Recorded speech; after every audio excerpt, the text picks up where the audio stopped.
आणि देशातील शेतकऱ्यांच्या मुद्द्यावर सरसंघचालक मोहन भागवत यांनी महत्त्वाचं विधान केलंय। शेतकरी कर्जबाजारी होतो आणि आत्महत्या करतो असं मोहन भागवत यांनी म्हटलंय। शेतकऱ्याला जगवणं हे आपलं कर्तव्य आहे असं देखील मोहन भागवत म्हणाले। तर शेतकऱ्यांच्या कर्जबाजारीपणावर भागवतांनी सरकारला तोडगा द्यावा, संजय राऊत यांनी भागवतांच्या वक्तव्यानंतर ही प्रतिक्रिया दिली आहे। पिकवणारा शेतकरी तो कर्जबाजारी होतो, तो आत्महत्या करतो, हे कसं काय? तो आपल्याकरता पिकवतो, म्हणजे स्वतःकरता नाही पिकवत, आपल्या सगळ्यांना त्याचा लाभ मिळतो, तर त्याला जगवणं हे आपलं कर्तव्य आहे। ते आपण विसरलो का? काय होतं? हा पुंजीचा सापळा आहे।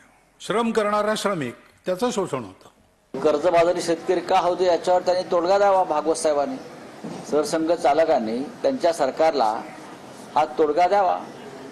हा कशा करता या आत्महत्या का होत्या? उद्या धारावी आत्महत्या होतील अशी परिस्थिती आहे।